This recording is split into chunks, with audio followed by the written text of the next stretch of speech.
Everybody, and welcome back at Adobe Live. I'm here for day 3 with the amazing Kieron Lewis. Kieron, thank you so much for joining us today as well with day 3 of editorial design. How's it going? I'm good. Thank you. How are you? Very good, thank you. It's been already a busy day here at Adobe Live. We started the day with Assist Ramirez and Rework It, and then creative challenges, Photoshop, Illustrator, and now we are here with the editorial. And I believe we're gonna finishing up and coming to completion this beautiful booklet dedicated to the conservations of bats. And it's been a very, very fantastic topic. Everyone has been so excited about it, Kieron. We totally loved it.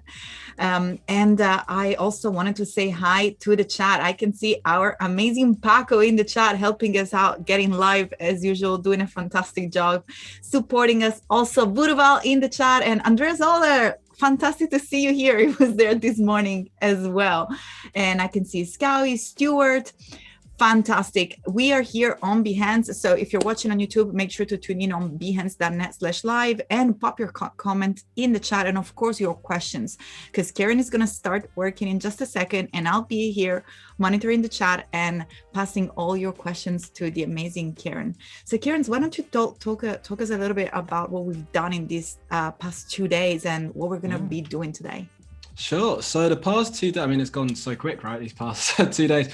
So we started off basically just experimenting on day 1 with some of our spreads, and we had some really nice content to work with.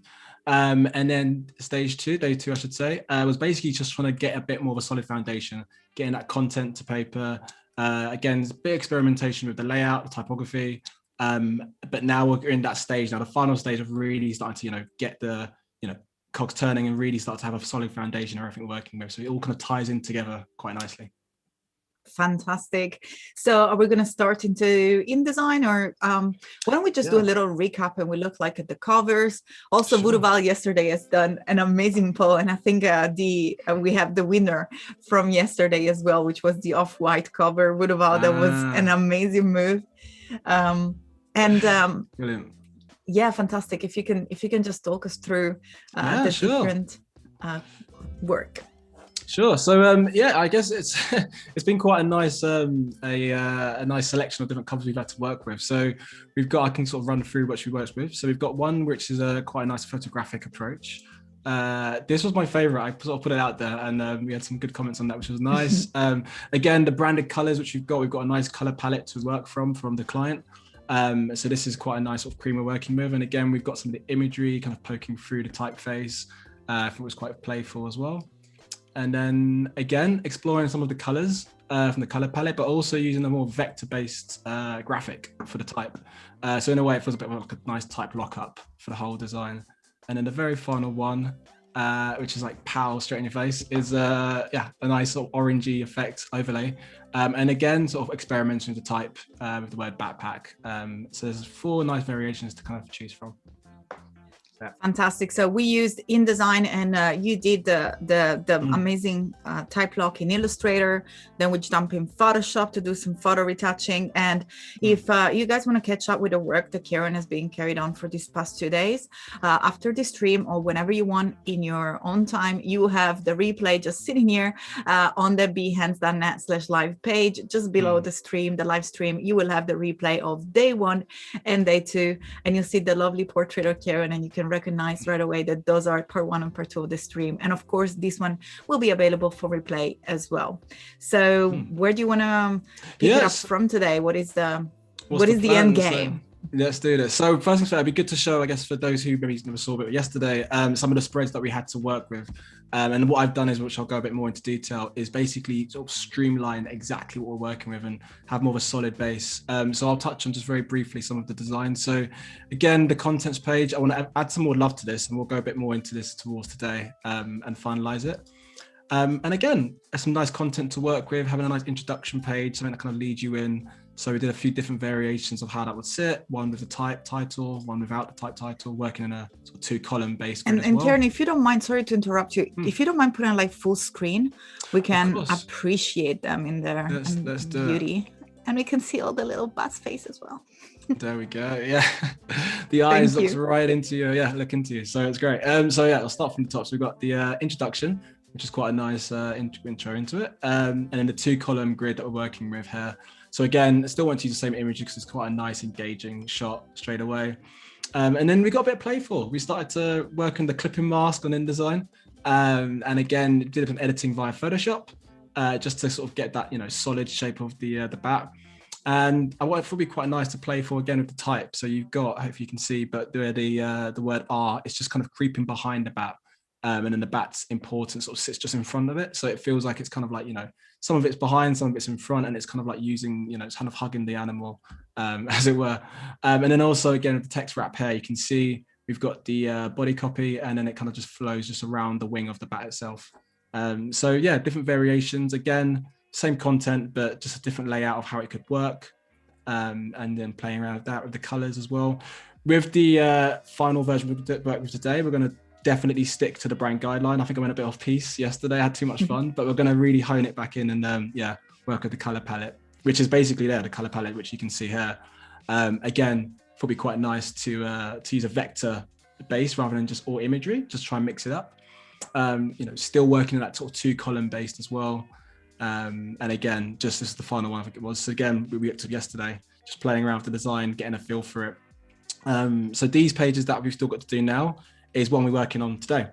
And it's going to be more of a sort of solid route in terms of, the design and how we go about it. So I'm going to exit out of here and get straight into InDesign and get the ball rolling. Sounds like a plan. Fantastic. And I want to say hi to Lisa Chestnut, Julianne saying ciao. I love this guy, the Italian going on. Kieron, we have in particular Steve Festus here in the chat. Usually when we do the creative challenges or other stream, we do an Italian class besides playing with the apps. So by the way, Steve, you are so good in Italian. He always says, you always write, very, very lovely sentences, although the chat must be in English, but ciao is misspelled today. So just like let you know that since you're learning. Julian got it right. Also, we got Rob Zilla in the chat, which was streaming in fresco. Rob, thank you so much for joining us. If you haven't checked out Rob work, go and look at his portfolio. It's mind blowing. But I can see you already rocking in InDesign. So let's do this. We are indeed. So we're going to work with, I think yesterday we kind of ended on knowing about the species of bats that we've got in the UK and also in particular in West Norwood. So one thing I wanted to really do is really hone in on the fact that it's the 18. So we got the actual number. So I'm going to go quite big on the number, just so it's a bit more of an important element throughout the design. And also for consistency, making sure our size is correct. So I just want to make sure we're working with, say, 40. So we will treat 40 because it's very easy to sort of go off piece and just start to do all different types of sizes, but we want to keep to some sort of guide, And what I will do is it's quite a light color, so I'm just going to add a dark background because the image will sort of sit behind that. But for now, it's just so we can get a feel for what's going to happen. Really looking forward to it. Super exciting. My mom is in the chat as well, sharing some love. Behave. No Italian. We're done with Italian class. Otherwise, I'll tell Woodval to block him. I love there's like so much different nationalities in the group today. It's great. So yesterday as well, isn't it? It's fantastic. Adobe Live is a great place where we can hang out from all over the world. And let us know in the chat. That's a very great point. Let us know in the chat where you are chatting from. We can see Thiago from Portugal.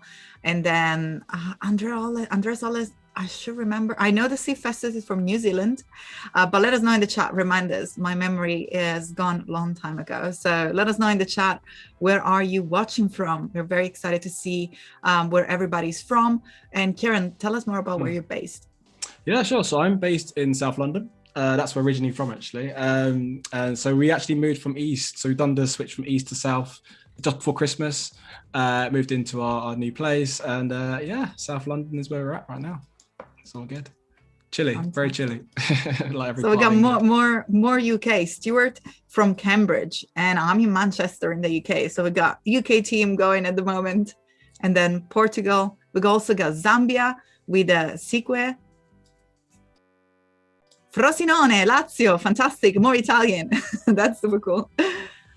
Look at the gangster bats. It'd be nice to show everyone as well that for those who want the actual bat collection I've got, because I've got like a nice archive growing here from Adobe Stock of all the different bats there are to work with. Totally, you know, I love that. I'm gonna work because it's the species as well. And one thing I realized is that when talking about obviously different types of species, it's important to, you know, it'd be good to have each species available. But just for this purpose, I'm going to use more of a generic shot, so that way it doesn't feel like you're honing in on particular that. So I think this was quite a nice one, this image. So it's the back of a bat, so you know it's still a bat in its natural, you know, doing its thing. So I'm going to work with this one. Fantastic. 63. Look at that. California, Germany, San Luis, Nigeria, San Cassiano. Fantastic. Andreas, Germany, yes. For some reason, I was thinking somewhere in the Netherlands, but now I'm going to make sure that I remember that. Manuel from San Cassiano in Italy, that's so amazing. See, we got a little bit from everyone around the world. Keep telling us. I'm super curious. I can see that you're there in the chat, that you're watching. Just type in where you're from. We're super curious to know. Love that. I'm going to jump into Photoshop actually, because what I want to do is I want to darken. It's a nice bit of green here, but I kind of want my text to sit here. So I'm going to do a bit of lightening with the gradient tool. This is actually one of my favorite tools, gradient. I feel like it saved me a lot throughout uni. It's just like, it's a cool tool. So what I want to do, I'm going to extend some of this tree and then darken it out.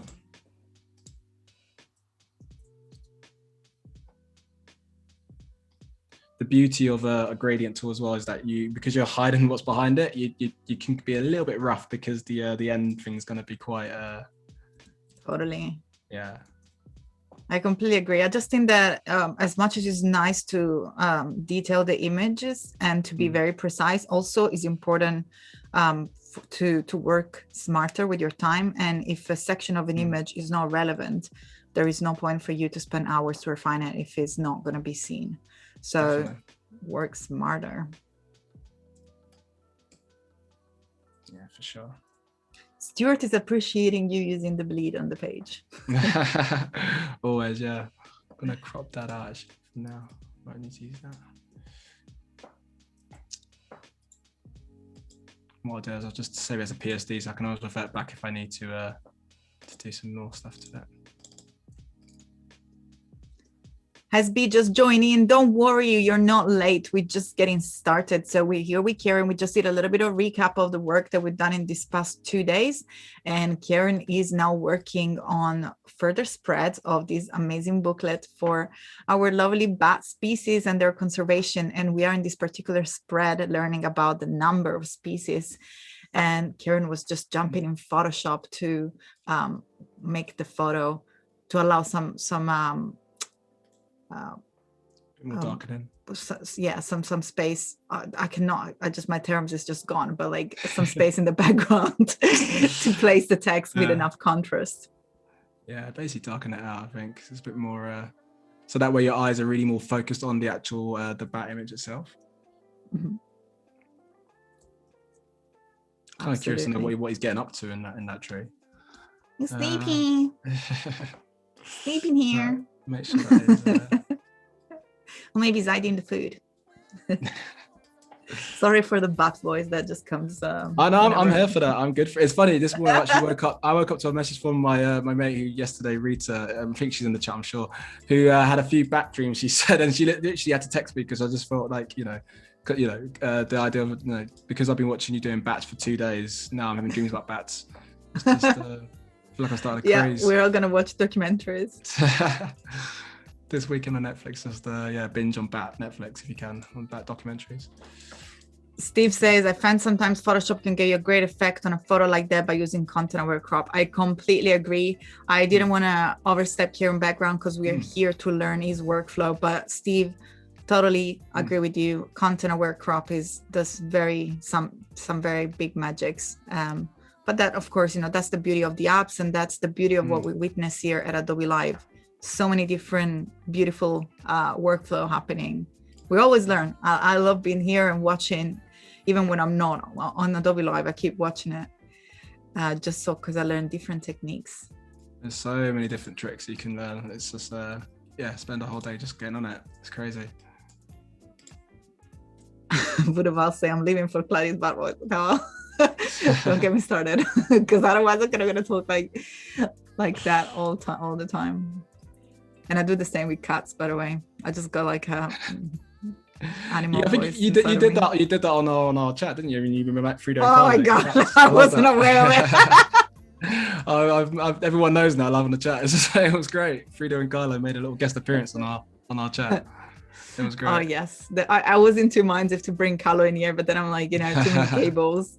And for those of you who don't know, I'm sure many of you know Frida, which is my older fur baby. And then recently I acquired, out of solitude because of the lockdown, I acquired Kylo, which is the baby now. And I'm trying to get him acquainted and to stay together. So I was sharing all of that with Kieron because they were finally, I think they were in the same room. They were just like hanging out, just being cool. Yeah, and I was doing my cat voice. That just comes whenever I see paws. I think. Although bats' paws are probably the less enticing things about the bats. They're like, I don't actually know what a bat paw actually looks like. I should have had some like vector bat paws like dotted around the spreads. That'd have been quite funny. And they got claws. Of course they do. Did I just say paws? Of course they've got claws. Yeah. In fact, I think I noticed that yesterday on the cover actually, didn't we? We picked out on that.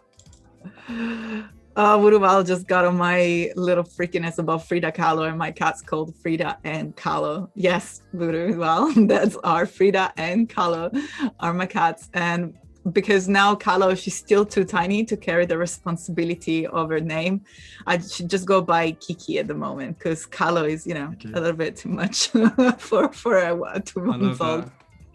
She's not educated enough to be called Kahlo. And just hear me, thank you so much for joining us. Sorry, Kieron, I'm just here having a little giggle. No, it's all good. I was gonna say, because we used to have a cat growing up. Tinkerbell, her name was. I don't ask why that name stuck, but it just did. I think it was my sister's cat. No, it was my sister's cat. Tinkerbell was quite a cute one. Yeah, absolutely. Oh, look at that. That's the one that reminds me of a flower. That lovely photo. Yeah, what I want to do is I want to do it so that obviously you've got the 6 bat species in West Norwood, but I want to where this ends. I'll use my grids actually. Yeah, that'd be good for. Sorry if I'm giggling, but I seen Jyotirmia message say we're talking about cats on a bat stream. Yes, they're both cute. Yeah. That's hilarious. We're basically doing the whole animal kingdom. I think that's pretty much what we're working on, aren't we? We usually talk about pizza and pasta when I'm around. So I love food besides animals, Kieron. I don't know about you, but I'm a foodie. Yeah, I'm a massive foodie. I do love to cook for sure. Right, so we're back in Photoshop.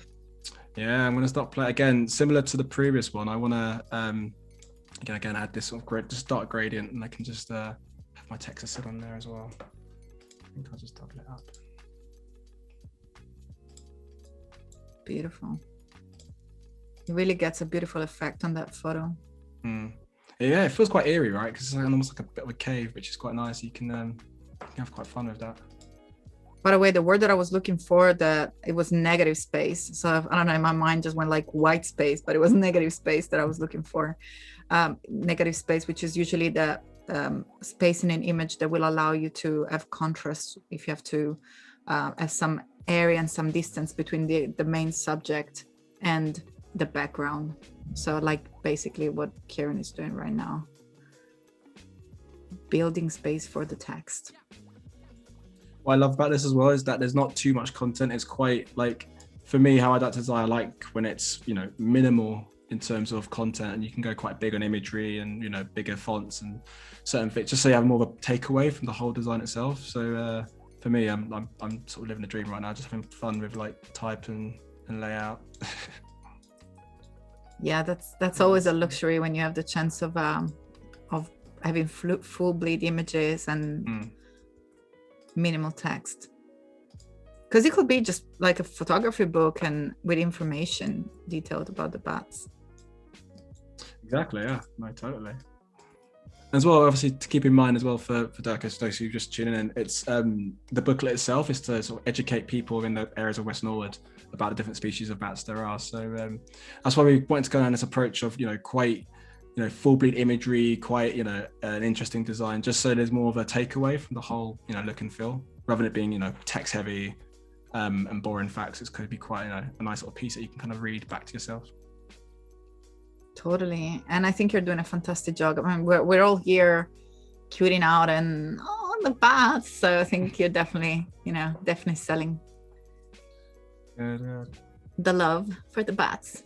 I love yesterday. We had like a bat doctor, or we had someone yesterday on the who knew about bat. That was amazing. A bat scientist, I think it was, or something like that. But I love that. We got them to tune in. Yeah, would have all said this is such a great picture. They're all photos taken from Adobe Stock. What is your process usually when you look for a photo on Adobe Stock?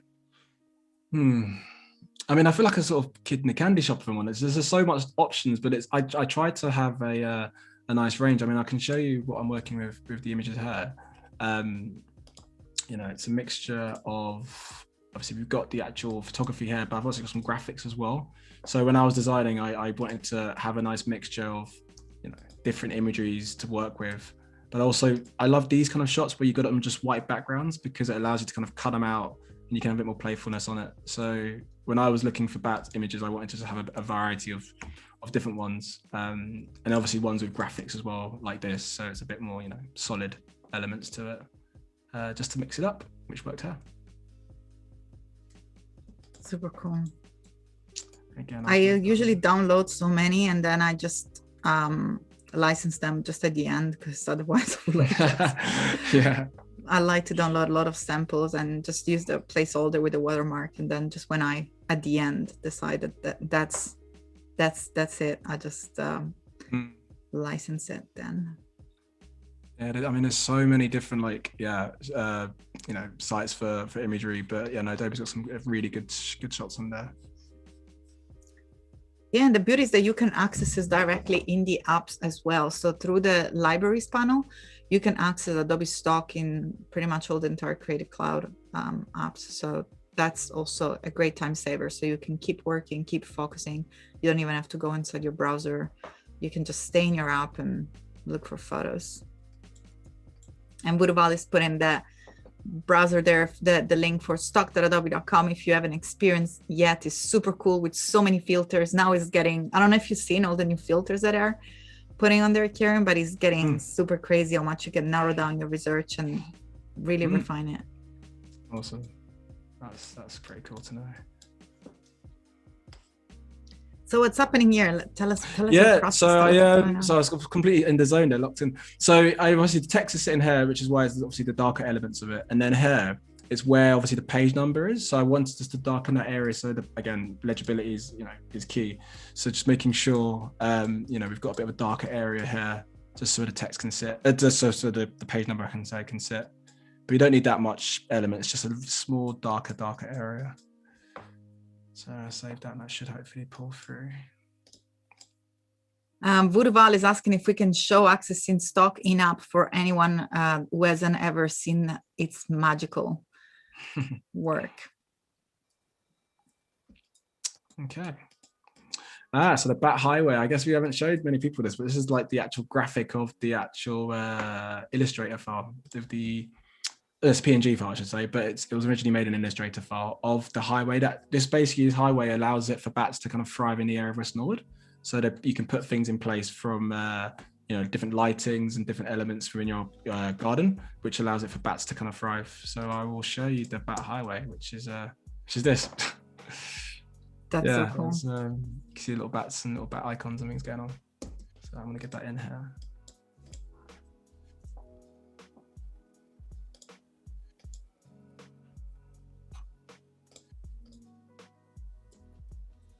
Howdy, family. Thank you so much for joining us. I love to see people saying hello in the chat when joining. That idea of the highway is such a cool thing. It is awesome. It is. When I first saw this, I was thinking, were there going to be like almost like the Jetsons, if anyone knows that, but like shoots in the sky or where bats can kind of fly from. I mean, that's not the case. It's literally, bats out in the sky doing their thing. But it's, this map is quite cool. I'm going to go high res on that just so maybe it's a bit more clearer to see whilst, it's a bit better. So I do want to add an image behind it, but not an image that is going to be clouding, obviously, what's happening here. So I'll probably use, I might even use the image actually at the very beginning that we had, this one, because we've got a lot of space here. So I'm thinking maybe that image could sit, this hair will be the graph, the hair will be the graphic, I should say, of the map. And we have a question, Kieron, coming from Eze Charles. Is Kieron using baseline grid for his text in InDesign? I am. So, with baseline grid, no, I'm not at the moment. No, I'm not. But in terms of the 2-column grids, I am. So everything's set up to a 2-column grid with a gutter. So but I do use baseline a lot, though. I do use baseline a lot, especially with a project I'm working on now for HarperCollins. It's a 300-page book, so you kind of need to have baseline grid somewhere because otherwise it's going to get messy if you don't use a baseline grid. So yeah, that's good to know today. And Stuart is sharing some love for InDesign. Totally agree. Okay, I just want to pull through what that is working with. So Kieron, whenever you have a second, if we can show how to bring in an image or browse an image from Adobe Stock, I think it'll be a great. Yeah, and if you haven't done that before, I'm very happy to guide you. That's not everyone's workflow, but it's just very worth showing because, as I mentioned, it allows you to browse photos without leaving the app, which is super cool. Yeah, do you want to? So I'll pop onto Adobe Stock now and have a.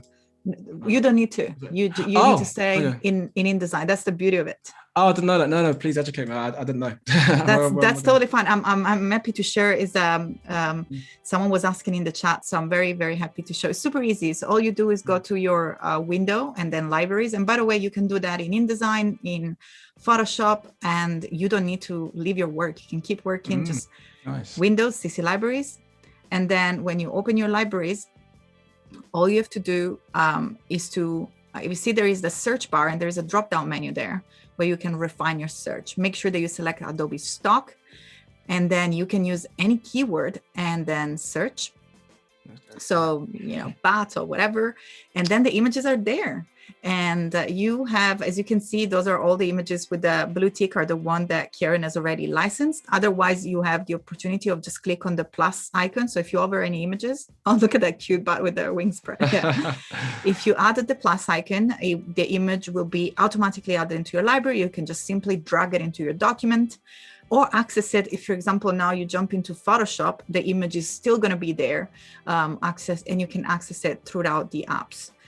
Here it is, automatically updated. And awesome. You can just use it as a placeholder. And then whenever you're ready, and you don't have to, Kieron, absolutely, we're just testing here. But yeah, whenever you're ready, you can then, if that's the final image you're going to use for your project, of course, it'll be time for licensing it.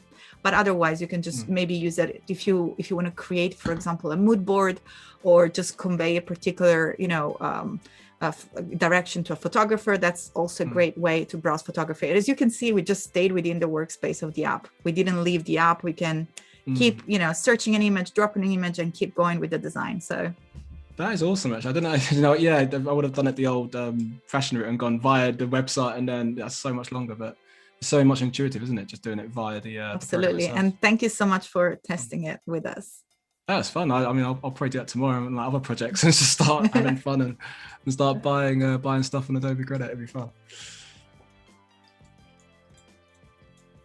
More questions coming in for you. So, Kieron, where do you normally apply the baseline grid to? Body copy or headings? Body copy, definitely body copy. Because with headings, I always find that it will differ depending on what I'm working with and how big. So for example, hair is a good example where, you know, I've got my content obviously much smaller hair than I do obviously hair. So I always feel the need I'd need to apply it maybe more to a body copy just for ease. It depends what's best for you, I guess, isn't it? It's Yeah, completely agree with you. Usually headings have their own freedom of being big and bold. No, I like, especially when it's because this booklet's A5, so it's again, I think I mentioned before, I like, because it's a small space to work in, you have to be quite impactful with what you've got, I always find. So if I've got any excuse to go big and bold on text, I'm gonna do it. I'm gonna have fun and just go big and bold. It's just like, yeah, why not? Absolutely. So did have you provided the map, or did you design the map, or where is that? Yeah, no, I can't take credit for that for sure. This was provided by the client. So it was originally an Illustrator file on their side, but they sent a PNG version of it. So in fact, it'd be quite nice. I can open it in Photoshop to be even bigger, and we can have a good look. And I've got all the keys given as individual assets as well as PNGs. So let's look at my rubber. I'll use my cursor. Here we go. So these little nuts and bolts, and then again, like, the icons, they all refer to something. And I'll show you in a minute when I put the keys in, which parts. But yeah, it's quite a playful map that you can kind of work with. So. Oh, I love the butt icon there. It's funny, I used to go to school, but not too far from it, actually. Yeah. So even like Brockwell Park is, again, for those who sort of live in South London, they'll probably know Brockwell Park quite well, because it's a really, you know, famous, cool park to go to. Just plug in Brockwell Park there, casually. Yeah. I'm like, oh, Buzz, cute. And then you'll see me like running away. Buzz! That's the reality, you know, like I'm like all cuted up with the photos, and then in the reality, I would love to see my reaction. Although when I was in Australia, I did experience some huge fruit bats. I don't know if they were the flying fox that Voodoo Val was referring to, but they were massive. They were like as big as dogs. Like they were huge, but they only eat fruit. They don't care about you. They just want the fruit. It wasn't as big as this then, I guess. No, that's just a baby born bat. I'm gonna go big on this because there's so much green space, like again the negative space, right? I feel like the graphic I should say, can sit here. So I'm gonna. That sounds like a great plan. Yeah.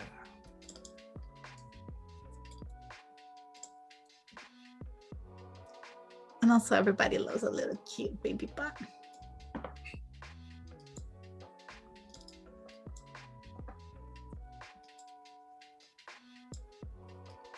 And what I want to do actually, because it'd be quite nice to, again, I'm going to still work within the columns, but I want to maybe put my body copy inside the column, but sitting on the hand, just so again, it's kind of utilizing the space of the image and everything around it.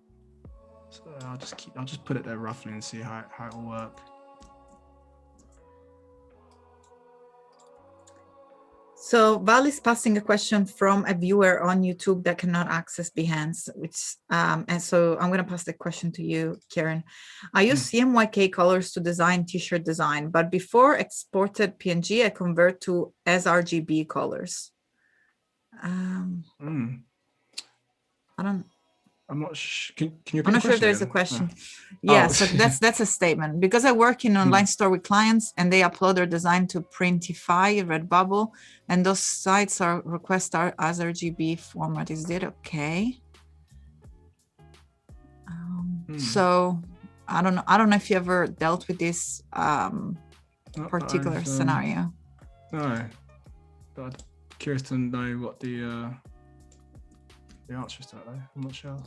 Yeah, so probably what happened, and again, just that's a guesstimate that I'm going to give here. Of course, CMYK, I don't know your name, but Val, thank you for passing the question, and I know the viewer is there on YouTube following us. So CMYK is the cyan, magenta, yellow, and black, which is the color for print, and that's absolutely right. Either if you do litho printing or even in digital, that's the way that you should set up your file. And if you set your intent for print when you create a new document in InDesign, that will be the color space that will be used in your document. Even when you export a PDF for print, it will be then used with CMYK. So you are doing a completely good job there.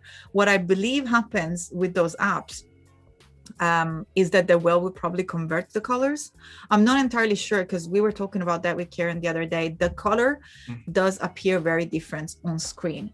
Will then match it?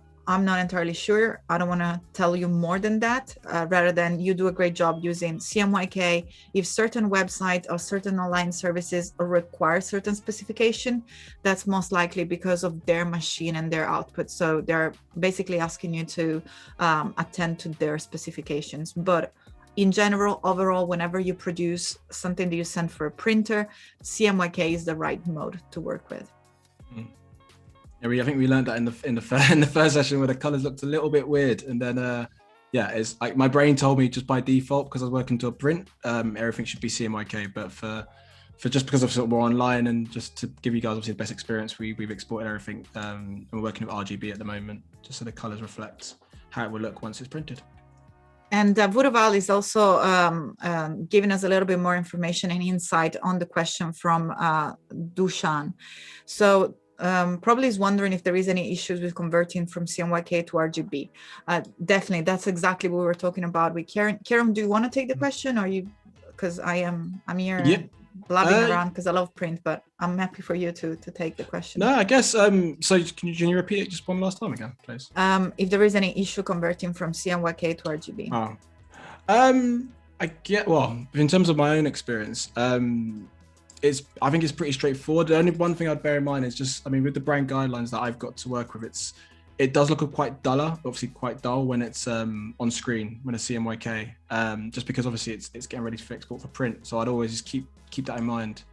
Yeah, but with printers, I mean, I always will go with a test run as well, test dummy, so I can actually, get an example of how it will look once it's done, because it's so easy to just work to screen and think that's it, it's perfect, but actually go to print and then it's completely not, maybe slightly off, or it's not good for the client. So yeah, try and error, I'd say, with CMYK and RGB. It's one of those ones to play around with.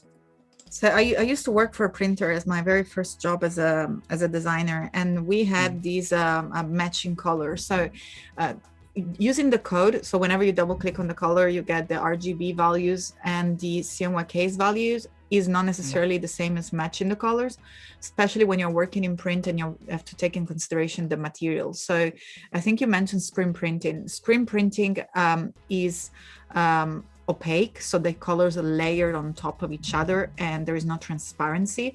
But when you print normally with a digital or lithography, the color do layer up, so they are transparent.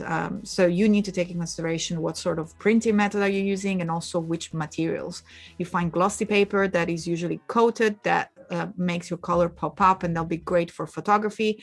Well, if you use a little bit more on uncoated paper, it soaks the inks almost like the towel that you have in the kitchen, so the color will look much duller. So as Kieron said, make sure that you test the color, but also test the material.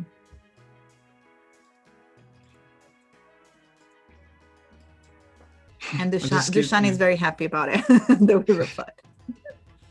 I just keep looking at his chin. He looks quite sad. I don't know if he's sad about it. Because he's just like, I was so comfy in my mom belly. I just have to be here out in the world now. Well, don't get me started, Kieron. Sorry, I've opened the floodgates now. I was going to say, I've got a bit of rationale behind this as well, why I've chosen this image, because again, these key elements are obviously showing people what they can do, or what's going to be happening in terms of the bat highway. And I kind of feel like I want to touch on the fact that obviously all the images before are just bat images, but this is probably the only one where it's got humans connecting to the bat some way. So I just kind of feel like maybe it just makes sense to have an image, human relation, even if it's just a hand, yeah. Fantastic. The bat's still the main important thing, isn't the bat? We love bats more than, yeah. Makes total sense. I think you did a fantastic job with that, and thanks for breaking it down for us, because those are the sort of pro tips that really make a difference when you create a spread. So very cool. I think as well, like even with other clients, you always find, you know, have a rationale behind why you've maybe picked in it, not just because it looks pretty or it's because sometimes that can be it, but maybe don't tell them that. It's more of like have a deeper, you know, rationale, and you know, and I always like to, whenever I pick my images, you know, I always think it needs to relate to the text, and there's some rationale behind it, you know. But also it looking pretty does help too, right? I'm not gonna lie. I'm just gonna get my boxes ready for when I put my PNGs in. It's super cool. I love that you're like getting your little placeholder there. Yeah, I'll probably, again, because some of the images, I'll show you shortly in a minute, the keys, because some of them are different shapes. They're actually keys relating to hair, obviously, but some of them are different shapes, so I might have to go a bit bigger and get the alignment in. But just for now, I just want to get some placeholders in, so I know where it's going to sit. I'm very conscious of my bad voice now. Catherine saying it's hilarious. If you only knew Catherine, that's how I talk at home pretty much 90% of the time. I mean, try and use this voice throughout the whole stream, like, and see how far we get. I'll be like, stop me. I'm like, no, I don't want to be in a double lion, which I love to be here. So I'm just going to be serious now. No, but I mean, I cannot help it. As you can tell, whenever I see cute animals or sweet things or like cats or paws or just, you know, it just, I don't know, I can't help it. And talking about more serious stuff, Lisa Chestnut, sorry, Kieron, if I interrupted you. Go for it. We were quite getting intrigued about the printing methods, which really get my geeks out. So Lisa is mentioning that always requesting a physical proof. All printers and products are different. Very true. You want to see exactly what your customer will be getting. Spot on. Very true. Kieron, do you ever use Spot UV and other printing tricks to add to your editorial work? By Stuart. I don't, but actually now you've said it, I actually want to go on the weekend and have an experiment. But I haven't, no, not personally myself. I've done that. But that's the awesome thing about printing. Like, I've got a few friends who work in that sector, and there's so much, like, you know, terminology and things you can learn about how it works, and obviously even paper stock. Obviously understanding how paper stock works and the, you know, the colors and how it affects. Yeah, I could definitely geek out. It's a cool thing if you're interested in. Well, as designers, you know, it's good to know about the crafts. If I move, because I'm in my studio right now. When we were talking the other day, I was in the recording studio. Right now I'm in my design studio, and I have a green screen, which is this beautiful living room reflecting on. But if I dare moving the curtains behind me, all you see is paper stock. So as I mentioned, I used to work at a printer. So I published and designed my own book. And I also work with a paper company called Fedrigoni, which is our paper made in Italy. And I work with Fedrigoni UK, which is of course in the UK, but is worldwide, also in the US. And I just get lost into see the paper process. There is a paper, and that is so as I was saying before, the difference between coated and uncoated. There is a paper that is an uncoated paper, so it's natural, there is no plastic. But to give the coated feel for a photo, they use an old, I believe, Japanese method in which they put a very, very thin coat of wax, and then they press it on the paper.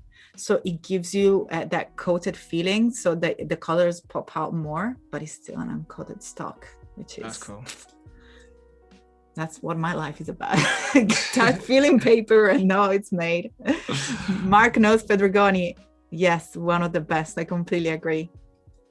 I always remember, like, one of my first jobs when I worked in publishing, I went to a printing, in fact, literally at printers, and we had the massive, huge kind of industrial ones, and it was insane. I feel like, you know, Charlie at the sort of Willy Wonka factory, but it was just, there's so much to sort of see and understand the process behind, you know, how things work. And, you know, when you do trials and prints, it's an awesome thing to experiment with, for sure. Totally. Right, those are usually the lithographic big presses. So I've got my keys I want to start referring to, so I've got them here. They're actually labeled, so it's usually easy to work from that. More questions coming up. As part of working as a freelancer, do you normally add the cost of licensing the images into your price for doing the work? Good question. usually, if it's a royalty free, obviously you can use those within reason. But if it's an image that I feel could work really well for the client, I think you mentioned before, Kladi, I'd use with the watermark, but I won't do too much editing on it, because obviously we don't want to edit something that they're not going to sign off. So I would basically do a very quick mock-up using the watermark version, and then once they're kind of bought into that, then we can really hit the ground running and do more editing, and with obviously the high res bought version. So you usually inform them as you go with the prices. Definitely, yeah, for sure.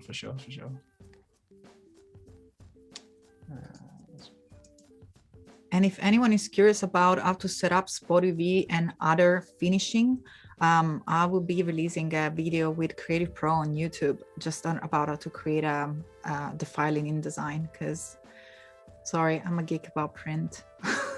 That's all good. We're in a safe space for that. It's all good. Oh, good. You can see a bit of how quick my brain can see where the words are, isn't it? Green instruction will be this one. Yeah. So right now I'm just making sure all my things are in.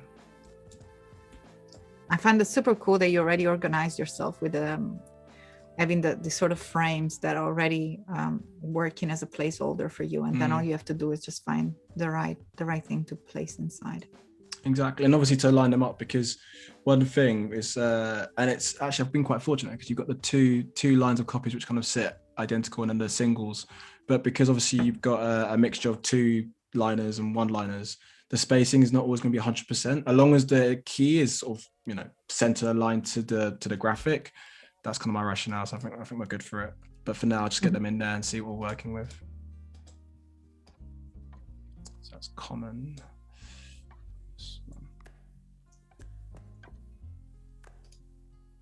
And again, did the client provided all of these icons, or you created yourself? Yeah, no. So these were all given by the client. And it's, again, how everything came through was very, very neat, because sometimes you have to do a bit of legwork yourself from the client's side, but this is all given to me, PNGs, assets, all cut up, so I know where things sit.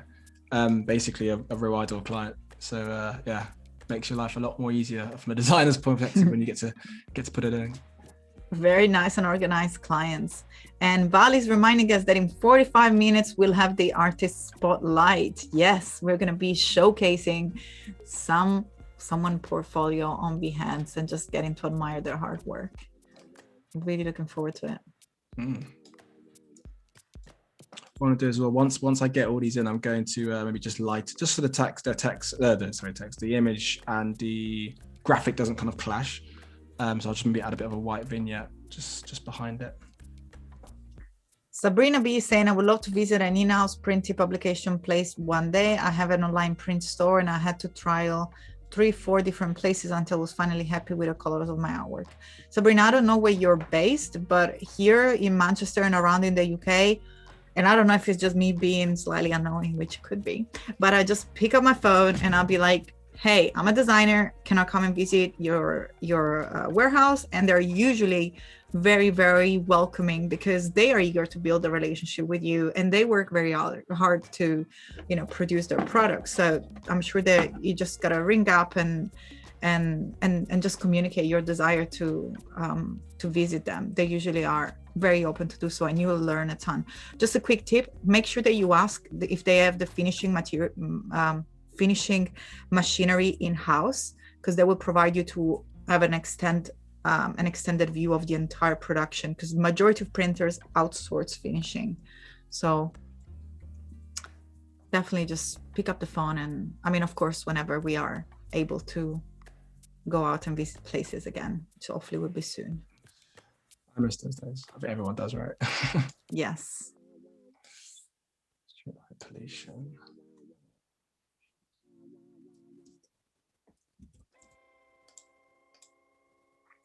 But yeah, hopefully this whole 2-3 days has given everyone a bit of education on bats, and getting it out there in terms of just if you spot them, or even more importantly what you can do in your own garden and neighborhood to help them, because again, sort of flagging it good for the ecosystem in terms of what they can do, which is good.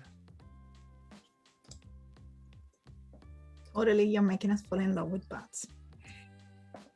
Or give you nightmares, like my friend said this morning. Like I said, it can go both ways, right? You can either literally just, I feel like I could be that bat designer guy now. It's going to be just stuck with me for life as a designer. I can live with that. That's cool.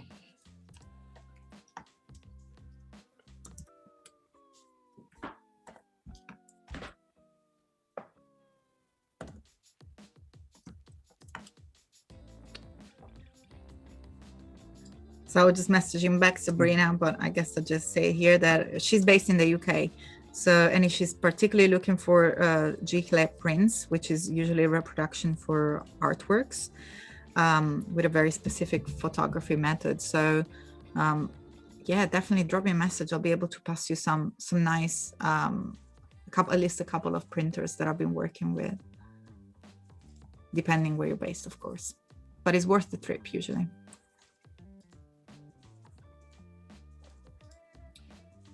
Kieron Mark is saying, if the job is important, I'll be the first printers to approve it. Good. And to be honest, it's actually quite nice. Once you, again, because I'm a freelancer, I've got a few printers that I work with on a fairly regular basis with the print that I do. It's nice when you have a nice relationship with a printer, because again, they will, and for those who maybe work in print will know how important a designer and a printers are, because they will save your bacon so many times. It saved me a few times when I've sent work and maybe I've just made a little glitch, or and they kind of pulled up on it. So you want the printers on your side for sure. Definitely, yeah, for sure. And Bal is asking again, where did you get the icons? Yeah, so these were supplied to me by the client. So again, nicely organized, and I'll show you how they came through. Dream clients. So we can see them actually. Just get them all in its wonders. There we go. Look, so got cool. all the different. So obviously, looking at them now makes absolutely no sense, but in context of the map, they do. So then, obviously in the writing as well. So yeah, the idea is that the reader will see this and they kind of just join the dots really. And again, obviously, I'm working in the grid in terms of the length of the bar, and we're in a 2-column within the actual text itself. Also, Kieron, I remember you mentioning earlier on we were chatting that you were talking to me about your research and that you use Pinterest. So feel free to show us for sure your process, because we're here to learn from you what your process is. If you do any drawings, just you and let us know how you do it, because we would love to know. I can't wait to show you on my Pinterest boards, because I've got a mixture from university days right up until to today, including like wedding stuff and all sorts basically. But yeah, I'll jot into that in a second. Where am I up to now? In fact, we're actually making good progress because I've got 2 more spreads left. But what I'm going to do is let's have a little delve into Pinterest world, and I can show you where I get my inspiration from. Sure. So yeah, this is my humble abode, my Pinterest page. And yeah, I do sort of have a bit of a method to the madness of the things that I find. I break things down in from booklets to magazines to presentation infographics, obviously wedding stuff, I mentioned that already. And yeah, but then I've also got, weirdly enough, even though I try and be fairly organized and place things in the right category, I just see stuff I like it and I just put what I love, and I'm not even gonna try and dress it up. So I just have a thing called what I love, and I think I've actually got more pins in there than any other board. And obviously they cover every single category outside of this what I love thing, but obviously I love it, right? Which is why I put it in there. And it's all a mixture of different things. Again, from typography to layouts to color to shape. Even things like this, I love this kind of elements where you've got the stock paper. Hopefully you guys can see it. I'm not sure if it's done justice on the screen, but and the 2-column grids, it's those kind of elements which kind of feed into my own inspiration for when I design. And let me know your name on Pinterest so I can follow you. Yeah, sure. It's and we can all follow you, of course. Let's go and follow Kieron. You can see my creative madness that I find. Yeah, it's just Kieron Lewis. If you just type in Kieron Lewis on Pinterest, you'll be able to find it.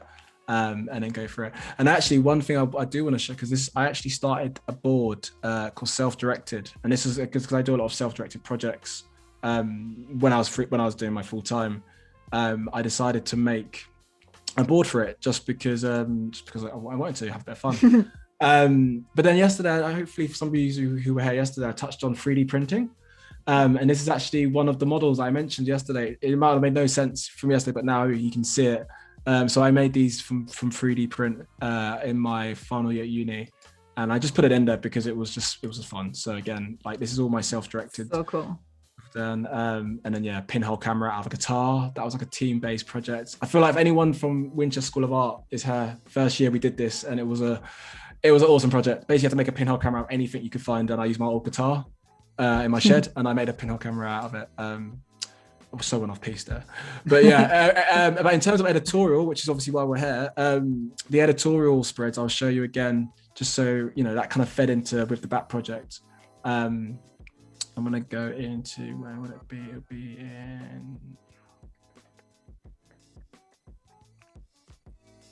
in fact, everything actually does feed into it eventually, but HarperCollins, actually, this is quite a nice one, because again, this is where this is a current project I'm actually working on now of HarperCollins, the 300-page booklet that I mentioned. Booklet, hardback, it's a big book, it's not a booklet. So again, if you can see it, but again, you've got, nice, clean, sort of yellow full bleed, 2-column grid.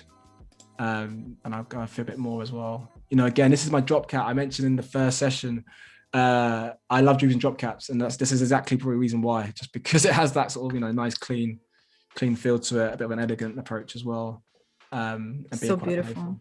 So yeah, that's my Pinterest world. I'll go back into InDesign. and there is also another question. So where do you find good icons when your client does not supply them? Oh, there is so many sites. So there's a site called Noun Project. That's a really good one to work.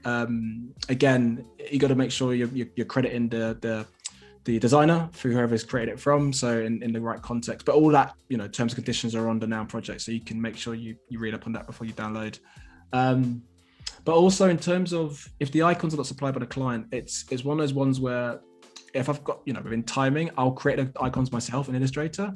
Mm-hmm. So as long as obviously time is on your side and you can kind of work in terms of a budget that you're working with the client, I will always try and factor in, if I don't have to, basically download my own, I'll try and create my own, which is a lot nicer as well to do, I always find. So yeah. Totally. And also just to keep it with the Adobe Stock, you can find vectors exactly the same way that you browse for images. There is actually a little filter icons there that allows you to choose what sort of assets you're looking for. So if you use the same search that you did before, and then you go to the filter and select vectors, so that's perfect. And there is a filter on your left. There is like a little, that icon there, perfect. Allows you to select the sort of assets that you want. So if you select illustrations or vectors, it allows you right away to find the Illustrator files. So you got your icons there as well, if you wish. Awesome. Yeah, that is actually quite cool. I want to type in, obviously I've typed in bats a lot of times. I want to type in like woods, because obviously that's kind of where I assume they live. But yeah, I guess so I got a lot of trees and super cool. Thank you for showing us. No, for sure. I'm actually generally going to start using it via the app because it's so useful and so quick as well. So keeps you focused, keeps you creating. It does. Oh, I've got my guides. There we go. Yeah, I feel like when I'm locked into my InDesign or Illustrator or Photoshop, I'm kind of in my like Zen zone, and I just I kind of just go with the flow really. And you gotta have fun with design, right? That's kind of what we've been. Really, as someone mentioned before, and I wanted to read the comment, but then we started to talk about something else about share for review. I don't know if you ever had the chance to use that before. No. So share for review is quite a new entry in InDesign. If I remember well, was launched during this Adobe Max 2020 or just before. Probably was the June release. 2020 June release, allows you to review. So basically you can produce a link right of your InDesign, and your clients, even if they don't have InDesign, they'll be able to open a PDF on a browser a browser with your actual work. And if they do, like, they can pin items, they can scribble it, they can leave comments. And if you go to the review panel in InDesign, you'll get this feed live. So you get to do all the editings as they comment live, and you're just staying in InDesign. So you can keep focusing, you keep creating, and you can edit and review your document without leaving InDesign, which I think is mind-blowing. Nice. These guys are having a great time, aren't they? Just hanging out. Oh, I love those. That's their block. But you know what? Because obviously this one's actually quite it's quite a serious section of the booklet. So it's regarding about the bats and the COVID. And again, it's something that through the content given, it's going to supply with a QR code, so you can follow up a lot more information. So like I said, the information for the booklet is quite short and sweet, but the idea is that when you read through it, you follow up via the websites or via scanning the QR code to find out more information. Because obviously there's a lot more to take in than just the booklet itself. So yeah, but I think I'm going to use, because again, there's not much content to work with, but I like how this tree that kind of sits, here, you've got the compartments with the image. So I can maybe put the QR code in here, have some text here and play around. So I'm going to go with pictures of that one. And they just look cool. Yeah, exactly. That one too. So we have a few more questions that I'm going to keep asking you, Catherine, and that's a question that I'm very curious about as well. Have you ever designed things for your own lives or invitations? I know that there is a wedding coming soon. Have you done your own? Whose wedding's that? Is that I've mentioned wedding way too many times throughout this life. Yeah. No, my partner. Are the bats getting married? my partner and I, we actually designed our wedding invite together. She's designer too, so here comes the cheesy lines. But yeah, we both designed it together, which was a fun thing to do. And then in terms of other family members, my mum works in events as well as a side project, so I help her with some of her design work and invitations as well. Melissa Wood Events, you could Google that as well, and you can find some stuff in there. Yeah, let's have a look at your mum work. So just plug my mum. Absolutely. So, what is it again? It's Melissa Wood Events. Hopefully the site is live, but it's Melissa Wood. That's MELISSA and then Wood, WOODE. Yeah, I'm checking it out right now. So hopefully your site is up and running, but yeah, I'm sure it will be, or Instagram will be as well, so you can check her out. And that's my mum with the work she does. But yeah, no, I tend to do a lot of things for friends and with family members as well. There's not many creatives everyone's got different sectors. So like my sister's studying law, so everyone's quite law heavy in my family. So I'm probably the weird one that does design. But yeah, it's just a different type. You got the creative gene. I do, yeah. I think they've all got it somewhere, but like, yeah, it's for me, law. I mean, my brain. Yeah, it's good to have family in law because you never know when you're gonna need them, right? Totally. So, yeah. My entire family, by the way, I never mentioned that. It's so funny. So my pretty much 90%. I have a lot of cousin. I only have another female cousin. All the other rest of my family are males, and it's weird. I mean, weird Italian old school stuff. All my uncles and cousins' uncles, they all have at least 3 boys, and the first one has got the first name as their grandfather. So there are like everyone was got the same name and last name, and they're all lawyers. So I was like, I'm gonna get out of here. Comes in handy though if you get in trouble, right? So I guess it's good to have the family. Well, I haven't had the necessity yet, but I think it will definitely be useful if it is needed. And we have a few more questions. So questions about your background studies. Usama Mossa Chati is asking, what are your background study? Yeah, so I studied at Winchester School of Art, graduated 8 years ago, studying marketing, branding and graphic design. So that's my core skill set. But going back even further than that, in college, I did a bit of life drawing. I did a bit of contextual studies, just more a theory side to design. So yeah, I've got quite a vast, skill set. And obviously since graduating, different places you work at as well, you develop even more skill sets. And even things that you don't even learn at uni. So even just basic, working with clients, it's those kind of elements that university only teaches you, obviously, things, getting into the actual industry. deadlines and how how you deal with clients. It's those kind of elements that you learn when you graduate. So I think I've gotten better at that over time. Yeah, you can always keep learning though. I feel like totally. That's why we're here. I learn all the time. I'm learning about your thoughts process here with these images and the way that you're thinking when you select images. I just think that those are drops of amazing pro tips that you are giving us throughout the stream. Jessica T, what fonts are you using, Kieron? Are they from the same font family?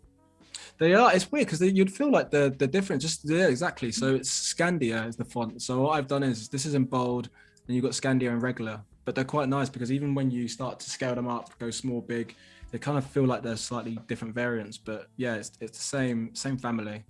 And actually, what's quite nice, and I think we've done this in the cover option, and I'll show it I'll show it again. I did an outline version of the font as well, so that even feels in itself like it's a nice variant. So yeah, here with the outline. Super cool, and it looks like it's available on fonts.adobe.com. We have the Scandia fonts there. We got 25 minutes till the artist spotlight, so time is starting to tick, Kieron. We're good. We're getting there. You're super organized, super on top of it. I'm gonna put my QR code in there as well now. Stuart is asking, did you land an agency job straight out of uni? I did. It sounds weird, but basically what I'd done is that when I was still in university in my second year, I was doing an internship at an advertising agency called Love Europe in Barbican. So I was doing that every year, every summer basically, until I graduated. So when I did graduate, I was offered a full-time role. So it's quite nice because obviously I knew the people there, I had a good flow. And yeah, I was quite fortunate to kind of go back on a full-time basis, and that kind of basically was a starting block for getting into it. So it's all good. That's really cool, and that's experience always pays off. I'm having a little giggle here because Mark is sharing a story regarding bat story. Summer night, I return home, turn the light in the bedroom, and the bat starts flying in circle. Moments of panic, and the first thought is like, Mark is having a panic, but then Val is saying, "Oh no, Mark, poor little baby bat." So the panic, we don't care. No, I'm just joking. We care for both of you and the little bat having panic, but it just made me giggle that, Nice. But he managed to get him out of the window safely. No injuries. Nice. That's super good. Very well done. That's the most important thing. But I'm not going over the whole thing. I just wanted to have a little bit of the, a bit like what I did with bat wing, whereby I've got the, it all makes sense when I show you. But look at that fur. That's so cute. I'm showing his indecency, aren't I? Crikey, poor bat. All I see is the fur. It's okay. It's a pretty fur. I want to save this bit of the tree. Yeah, well, sorry, I was working for the bat. Poor bat's being exposed. Yeah. I want to call this tree part so I know. Yeah, done with this one as well, and then we're on the last spread, and then we're going to end with some mock-ups as well. That'll be nice because I love adding the mock-ups. They make a difference. It's like the Salt Bay I was fan of design, just add a bit of a mock-up. Oh, what happened there? Catherine were asking question regarding you creating personal designs, and we talked about your wedding, and now she mentioned that she had a boss who embroidered her own wedding dress. Wow. Wow, that's next level of dedication. That's merit to the cause. See what I did there. Bad job. That's the worst. Yeah, it was so cheesy. No, that's cool. To be honest though, it is quite nice when you get to do designing things that feel important. Like with the wedding invitation, that was a real joint effort between my fiance and I, and it was fun to do as well. Yeah. For me, the effort is just the marriage part. That in itself is a collaboration. So. Yeah. I'm like, I gotta go. My calendar is busy these next 5 years. I'm so mean. It's funny. I feel like I actually put the wedding invitation on my website actually, just because it's. Oh, I'm gonna go and look now because I got your No, website it's not on open. there yet. It's not on there yet. But I will. Okay. We could actually put it on there. Like a Definitely. collaborative thing. Oh, you could give us. Can you give us a little sneaky peek just for us, just for the two of us? Nobody's watching. I don't even. Just forget that. It's like 1,000 odd people watching. I haven't even got it on the computer. I wish I did actually. It's on my hard drive next door. But yeah, okay, it's. We're gonna buy this excuse. I'll get it out one day. I will. That's hilarious. Right, where's the? I'm gonna put the, rather than having about a small studio, which is the client I'm working with, I actually want to put their logo on there, which should be quite nice. There we go. Everyone is excited for the mockups. Super cool. Yeah, they are coming. Promise. Andrea Haller saying goodbye. Bye, Andreas. I guess it's very late in Germany. It's, I think, probably 11 p.m. So you're very welcome. We'll see you soon.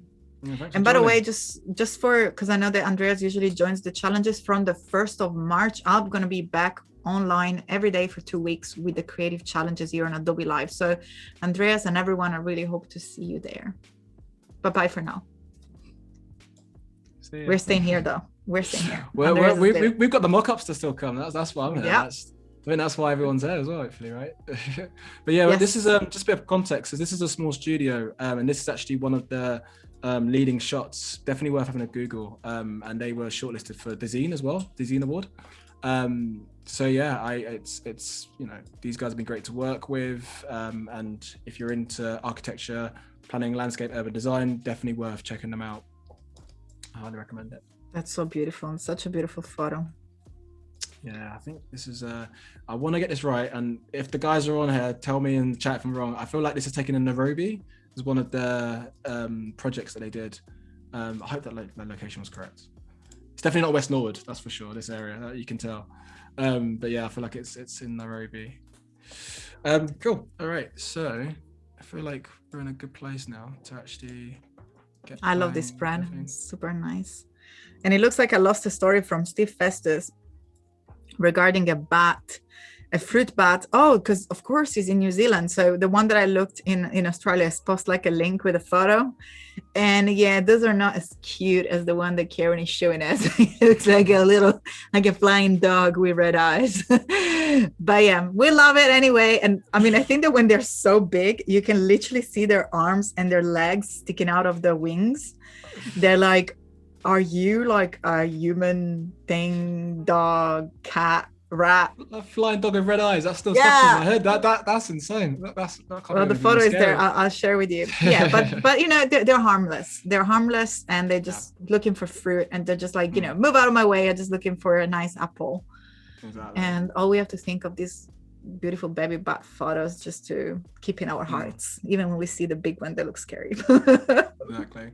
I want to just give a little bit of love, and then I'm going to go straight into the mock-up promise. But for the contents page, because we've already used our main image already in the graphics, so I want to use a different one.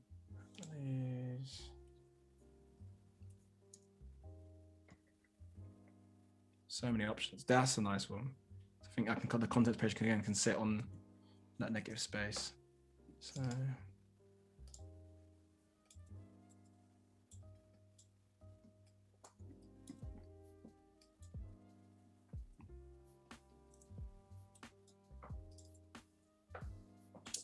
one thing I want to make sure is I've got the page numbers correct.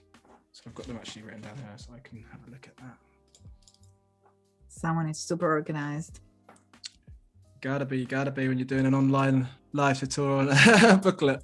Just make sure it's all coming together. Fantastic. So I'm just gonna put them in place. Sorry that we're working with.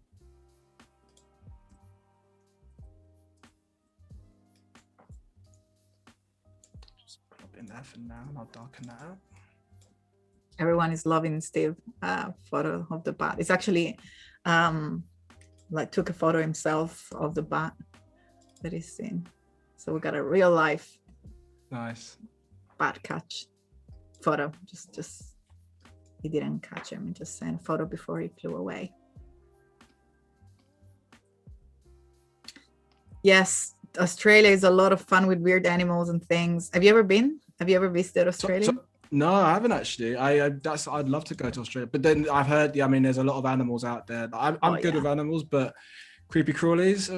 Let's not get on that subject. But yeah. I just think that like there's so much talk about them, but in reality, I've lived there for a while. I've done my first PR job when I was in Sydney, and I took it was like a year when I needed to unplug, and I just done and did the most wild experiences, like in islands, and I was just literally in an island with like 7 people, no electricity, no phones, and you have to hide your food because otherwise, seagulls and thousands of seagulls, no one seagulls, like they were ruling the place. I was nobody. They were literally walking at me like, hey, give us that bread because you're nobody. We own the place. You move. And same with the amazing parrots that they have there. They're huge. There are so many different birds, butterflies. And I did the Aboriginal experience. So I went and in the Red Desert and slept on the floor with no tent, nothing.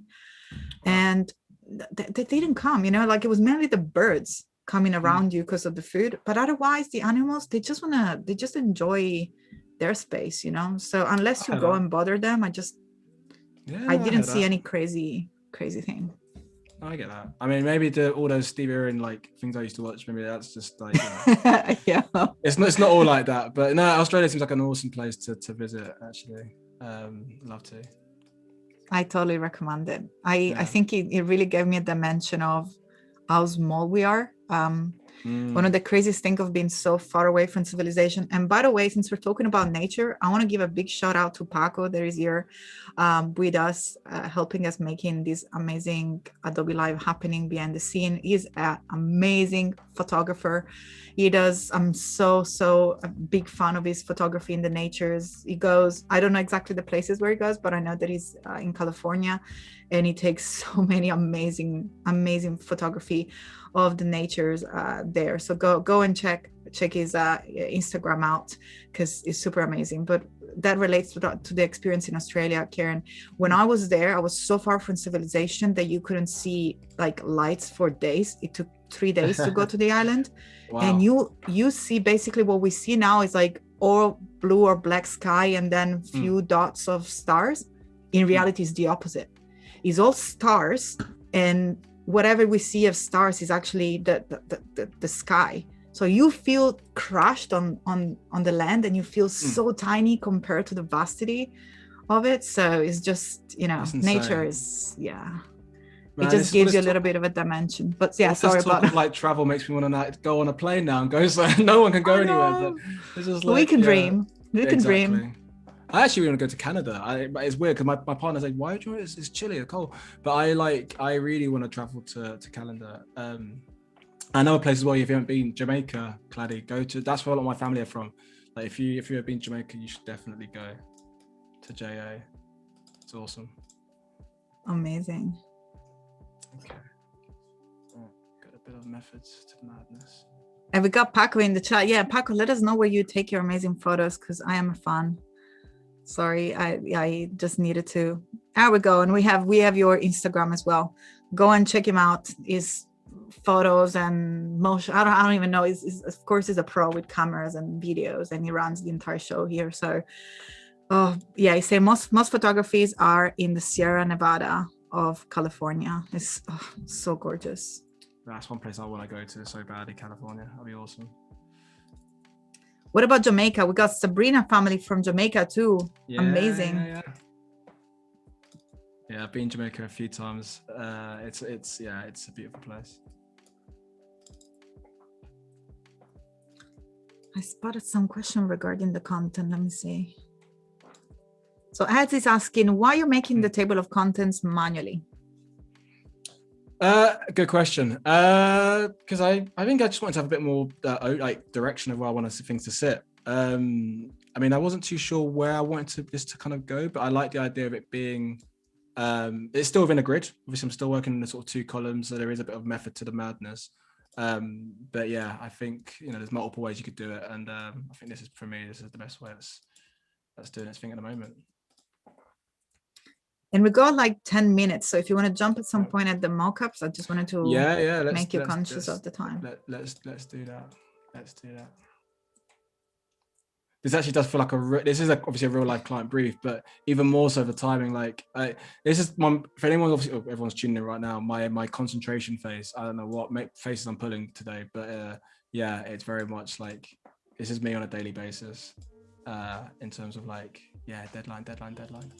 But I'm very close. I'm just going to do this last little bit, and then we're going to go straight into the mockups. And also we have a question from Stuart saying that they guess that if you were working on a bigger design, you will use the paragraph styles to create the content. Yeah, I mean, I've kind of doubled in that a few times. So obviously with bigger content, I would, and with this, I wasn't too sure what I was going to do on what spreads. So I kind of wanted to have a bit more of a playful element. But I've noticed I have used them a few times. So yeah, if I had a bit more time, definitely use paragraph style. And also right now I'm crudely kind of adding gradients to it, but I'll be going into Photoshop, obviously, and designing it out properly. But it's just for visual purposes now. We're just going to get them in there. But I'm going to show you guys the mock-ups and see how that's actually going to work. So I can finally save up my spreads. So I'll make sure it's PDF. So Val, and sorry, I'm here giggling in the chat because everyone, the chat is very active, which is fantastic. And we have Val sharing the story because I was talking about the seagulls ruling the Australia's coastline. And she said that we don't have the seagulls, we have the beach squirrels, and they are enormous and they on the beach and they do not fear people. So I'm just like, imagine the big squirrel there, but like, hey, back off, that's my area.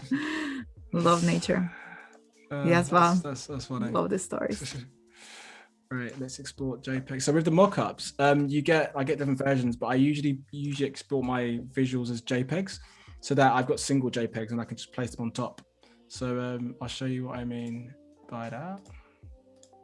So we've got our covers already in from yesterday. You've got back and front, and then I'm going to do JPEGs as well, the singles, or make sure that's all good.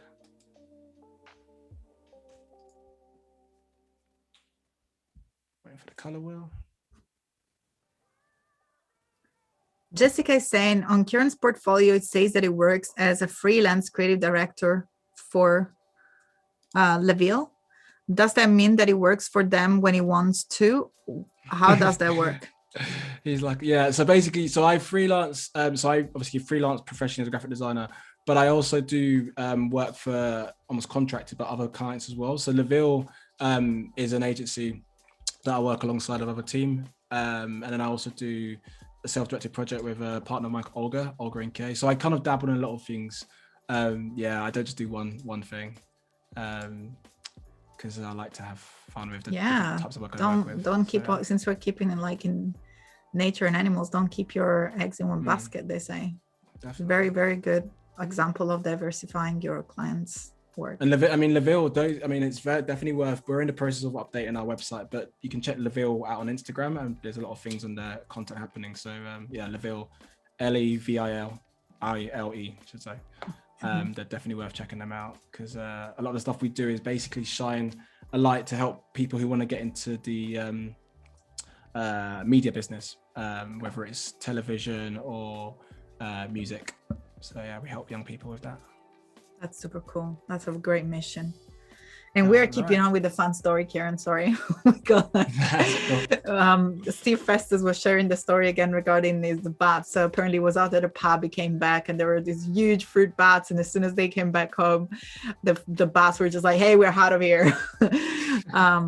Well, Val is telling us that basically the big squirrels, they just sit on the table and on your plate. So not only they tell us that's our place, but your things are things. They sound a lot like my cats.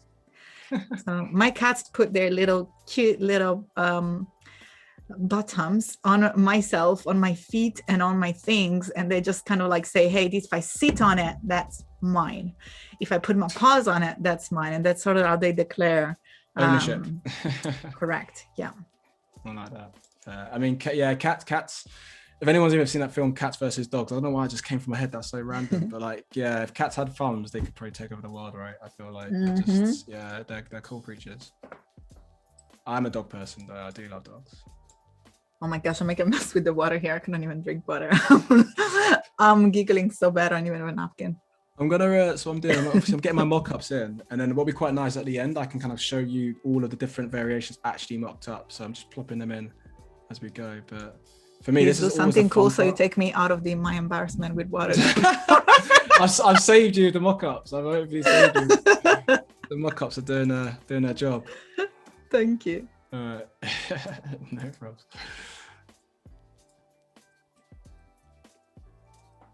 So we got 6 minutes before the artist spotlight, and don't forget that we're still going to have time for you to finish in designing. So we're going to just spend some time to show off the amazing work of the artist that we're going to be showcasing today, and then we're going to come back. Your mock-up, by the way, is looking really cool already.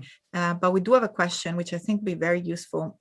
Stuart is asking if you're going to show us how to will export this to a client or printer, and we can do that after the artist spotlight, so feel free to keep going. Yeah, I was gonna say also to bear in mind, because everything is actually obviously RGB, so it's very much, we would have worked in the CMYK new document mode, and because it's obviously just for visual purposes today and showing you obviously how the layouts and design works and typographic wise, it's all RGB, so I probably won't export everything out as it should be ready for the client. But at this stage, what I would be doing is I would do the mock-ups, and I would send them the PDFs, so that obviously the PDFs would show the spreads and they see things in context, and then the mock-ups kind of just sells it really, in terms of what they're looking at. So unfortunately, Noel just hopped in, and the first thing was me getting the water all over my chin and my shirt. I was just looking. I have too many screens, so I just kind of forgot that I was drinking. I was looking up, so the glass went just straight on my laps. Sorry. Like a little party though you have in there. Oh yeah, we have fun here. That's where it's at. Oh, that's quite cool. I've got one last cover to do, and then maybe before I do the spreads mock-ups, we could jump into the spotlight if you like. We got 4 minutes to go, so I'm gonna give you an heads up on the last minute, and you keep doing your thing. And as I said, we'll come back, so you can keep going, and we can interrupt for the spotlight whenever the timer is up, and then we can come back and keep going from wherever you left. Okay, cool. I'm kind of liking this one actually. It's weird. I've kind of dabbled. Now I'm adding mock-ups myself. I'm kind of thinking, okay, actually. Well, I think we need to make a very last poll for the very last stream, especially now that he's doing the mock-up. I think we can just, get a feel for it. Definitely. Can you make that magic happen again, Val, please? I know you're a star. You do all these things that I don't know how you even do. All right, let's try the final one. Let's have a look at that. Team Hughes is saying that you can export to CMYK using the right color profile. Yes, Team, we can do that. And we'll do that afterwards when we export the file with a PDF for print. And Bal is about to put the poll in the chat. So be ready to vote for the cover. So we're going to have the blue one. We're going to have the red one. We're going to have the off-white and the green one.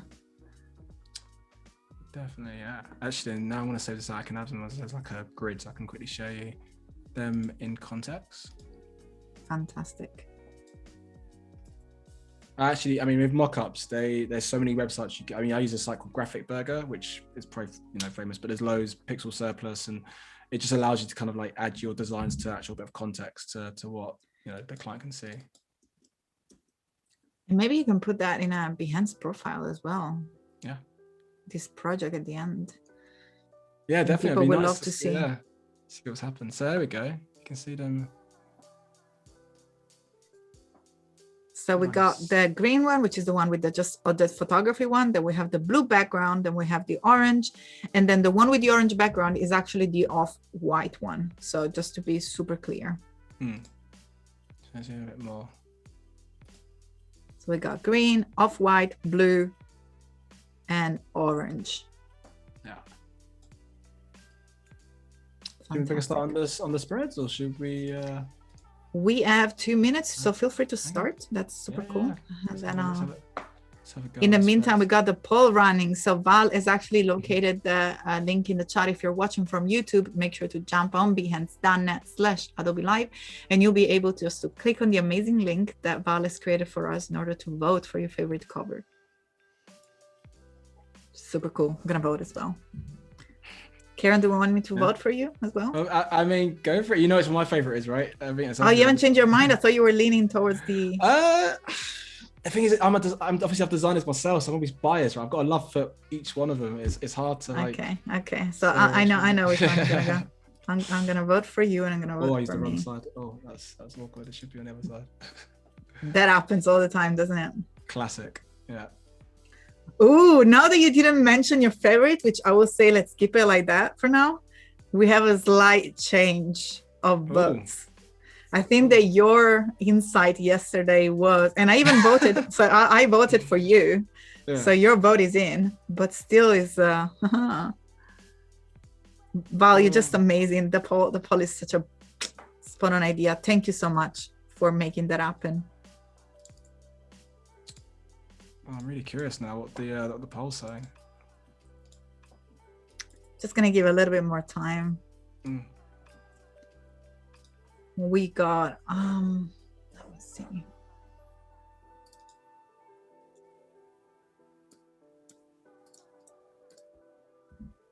So we do have more people in the chat than the vote. So let's go ahead with the vote. I'm gonna refresh one more time before we jump into the spotlight.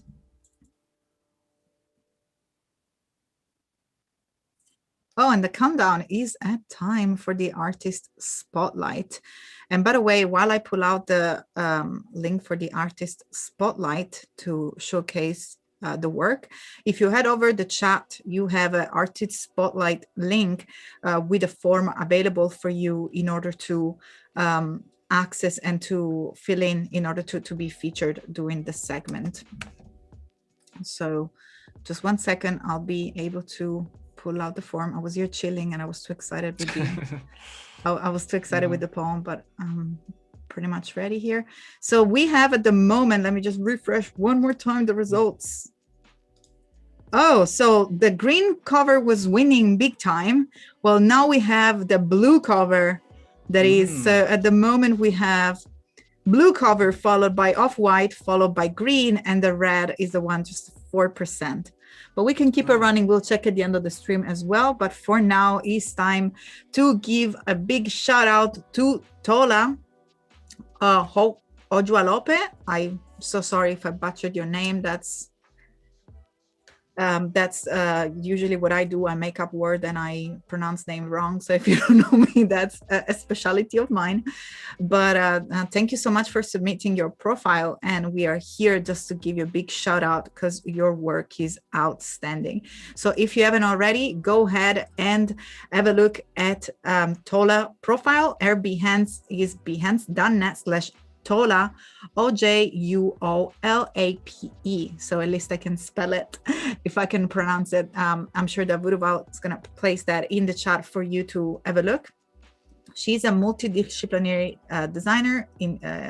She also does interior architecture and branding, and is based also in the United Kingdom.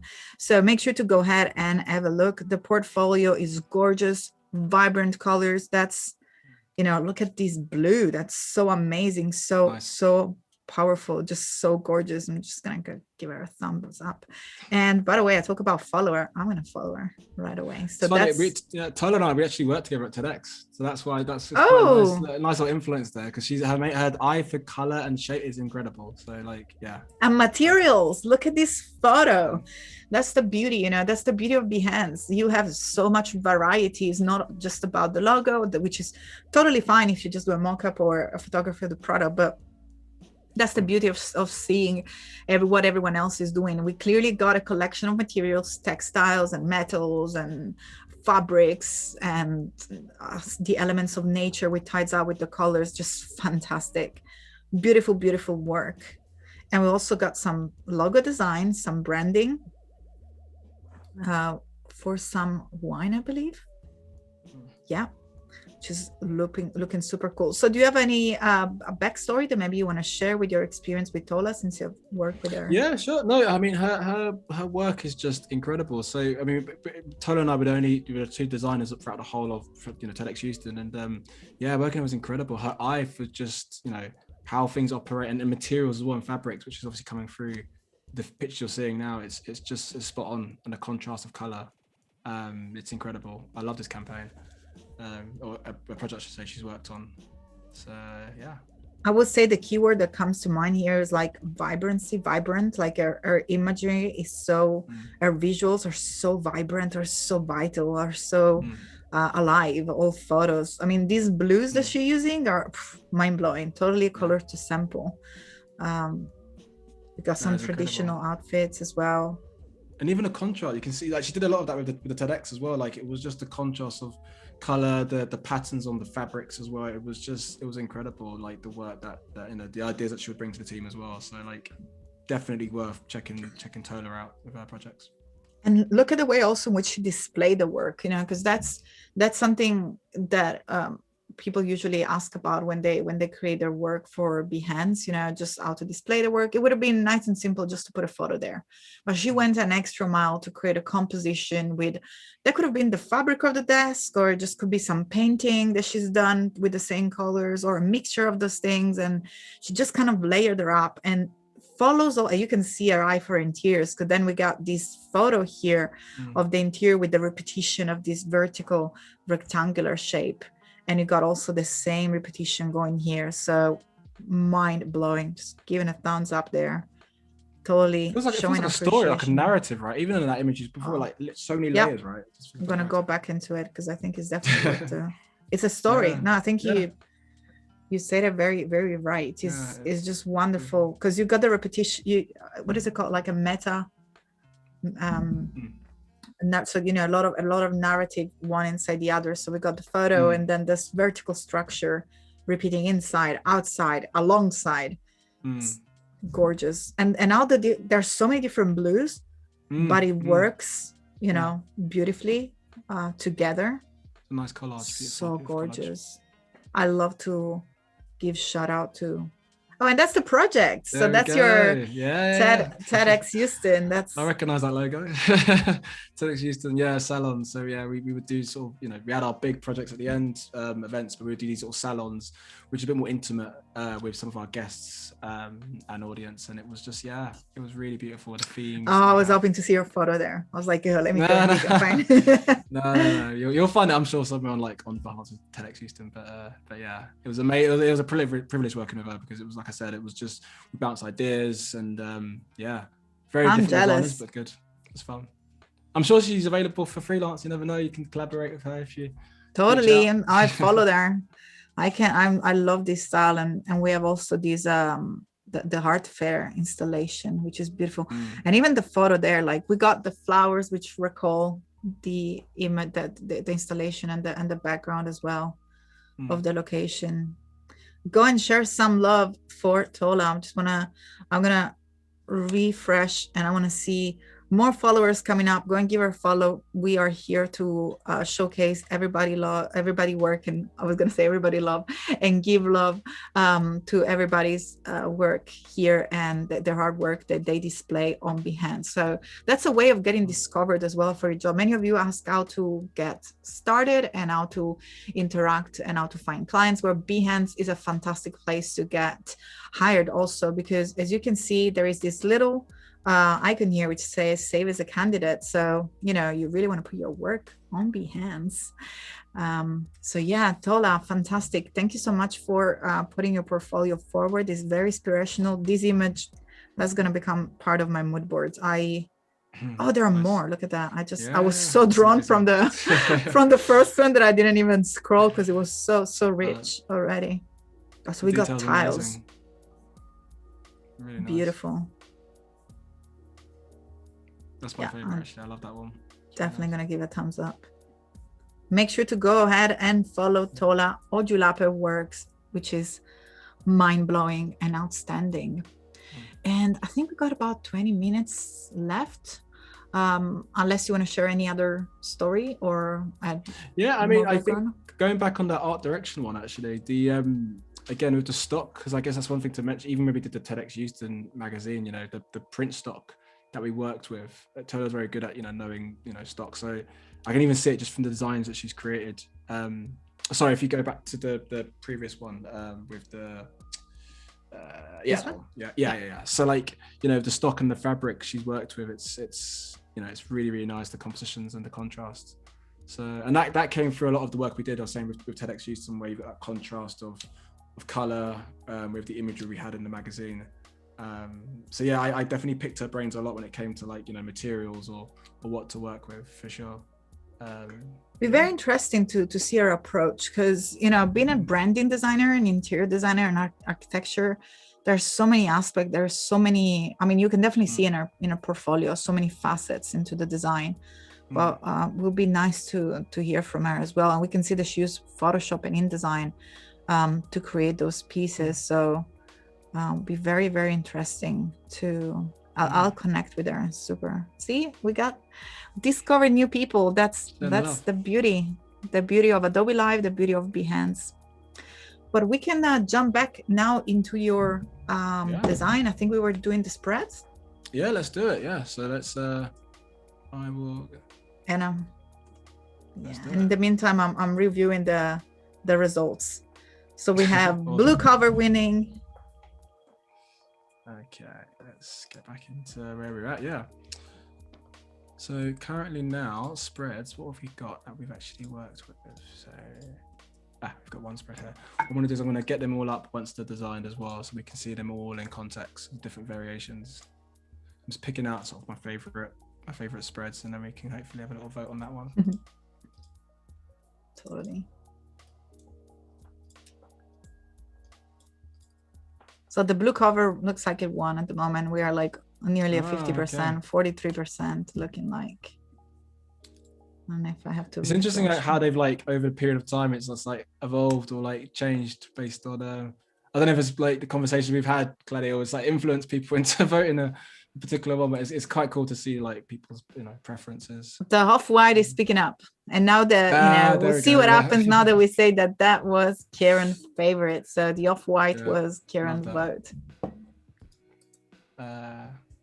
That's quite funny to mention it now. It's just like boom, the poll's gone up for off-white. Yeah, we'll see, probably. See what happens there. I'll work with this one as well, actually. What I do actually, when I do design the mockups, I generally, rather than just send the client a bunch of JPEGs, I will create an InDesign presentation with that presentation mode, and I'll just kind of get them alongside. So what I'll do is, when I've designed that, if I've got a bit of time, I'll actually open up InDesign and show you how I would literally send it to the client, if we've got a bit of time to work on that as well. Yes, absolutely. Awesome. I'll give you like a little bell when we are like 2 minutes, so we can do a little recap just at the end of what we've done so far. And of course, I want to remind everybody, if you're tuning in today and you've just seen all this amazing work that Kieron has created, both days, which are Tuesday and Wednesday, that already went by with all this amazing content that he's created, are already available for replay here on Behance, and you can watch them in your own time. And this episode will also be on a free replay just here on Behance, so you'll be able to follow step by step what is done.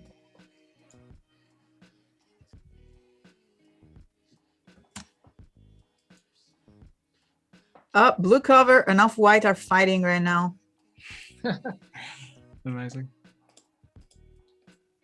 Like, honestly, this is, for me, like, it sounds weird, but I obviously I love designing, but I love adding them in mockups, just because I get to see, this is the closest that I'll get to seeing it before it goes to print, if that makes sense, just because it's in context. So yeah, I love to play around with the mockups variations. And you're getting lots of love from the chat. Awesome. Steve said that Biola is not here for this one. I completely agree, Steve. Biola is big on InDesign. She submitted her work for Rework It, and since I'm mentioning Rework It. Jesus Ramirez and I run here a show called, host a show called Rework It at Adobe Live that allows you to have your work reworked it live. You can head at imcladi.com/rework it to submit your work.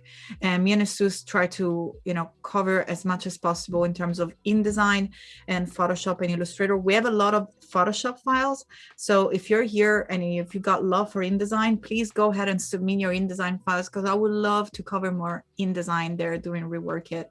So it's imcladi.com/rework it. And all you got to do is to click on the submit form and share your file, or even just a JPEG. And then we'll be in touch to let you know that you're going to get featured and your work is going to be reworked at Adobe Live. Fantastic. But we have... See, we can also send a link of the replays. That's the beauty of Behance, that you can watch it as many times as you want and you can practice in your own time. I love the green and the orange. Maybe it's just my eyes, I've been staring at it for too long, but like I love the contrast of the it's looking gorgeous. The green and the orange. So what I'll do is now I've made it smart because I've done 4 spreads now. So I've got all the covers, I've got 4 spreads, and then I'm going to plop that into an InDesign presentation mode. So what I would do, obviously with the client, I would export out the PDFs and then send them the PDFs as an attachment alongside the presentation doc, so that they can basically view everything in presentation mode, but then they can actually click into individual files and see things much bigger without the mockup, so they can get a bit of context too. Oh, this is looking so gorgeous, Kieron. So beautiful. Really loving the work here. Gonna get last look at the poll, so see if there is any change. Let's have a little InDesign go. Looks like the blue cover one. Ah, really? Yeah. So Nice. I think that you were leaning towards the blue, probably. That comment. I was a little bit, yeah, for sure. So again, just because it's in RGB, so just for the screen, so I'm just going to work still within RGB so we can get everything in context.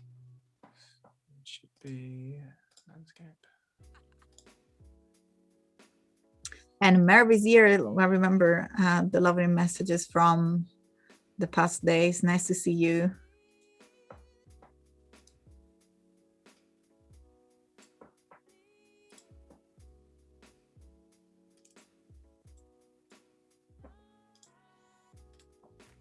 So what I'm just doing is I like to, again, I do like a sort of title page, just literally just to the title. So, I'll call it for in the actual font it should be in.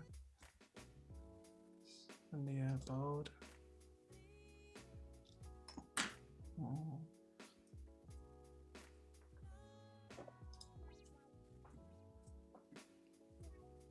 I think we got just like less than 10 minutes. So I would just leave about 2 minutes to give a recap of the work, yeah, and to show off our social media so people can get in touch with us as well. But love what you're doing here. Sure. Take your time, don't worry, I'll remind you in about 5 minutes. Awesome.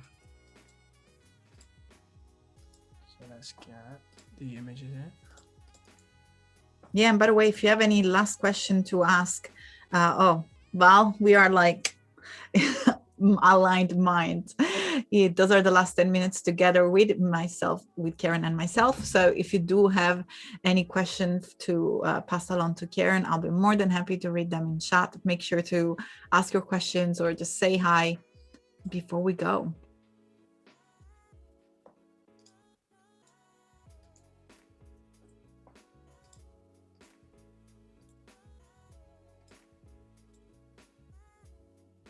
I love the way that those are standing out. So we got the mockup, guys, we got the mockup, and then we got the presentation as well. So cool. Full package. Absolutely. Got the full pro experience here. Paying attention to detail. I mean, I would actually make sure they're in the right order, i.e. from the page numbers as well. But I think just because it's a presentation mode, I'm just showing you in the context of it looking good, hopefully. So, and what I would do is that.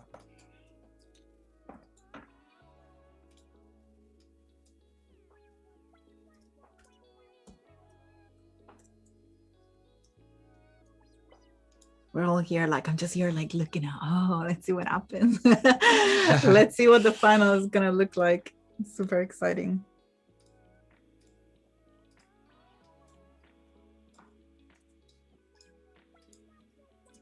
And I love how you went through so many different processes and the different spreads. So you really took your time to create different spreads, and we appreciate a different way of maybe using gradients or using the text wrap techniques, or using Photoshop in order to add the gradients to create more negative space on the images.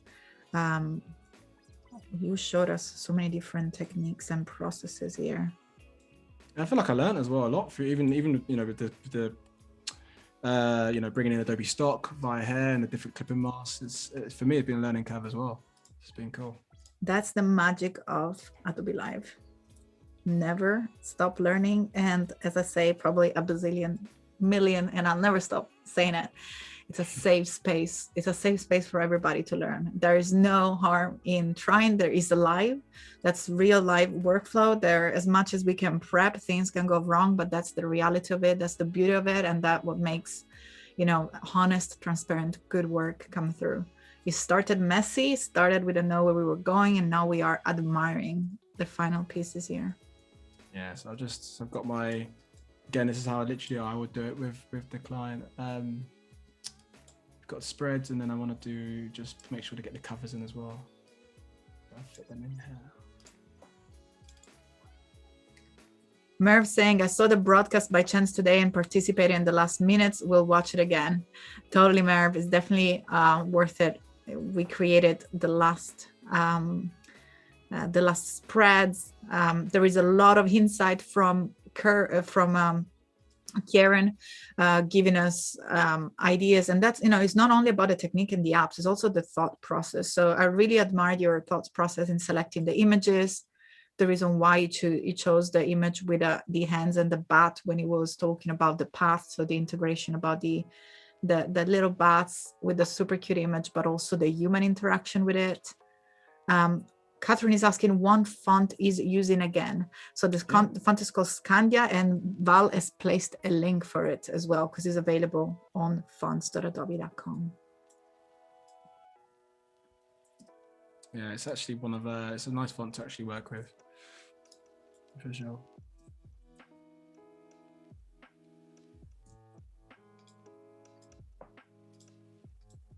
Yeah, Noelle guessed it right. She was like, oh, it looks like Scandia. Yep, here it is.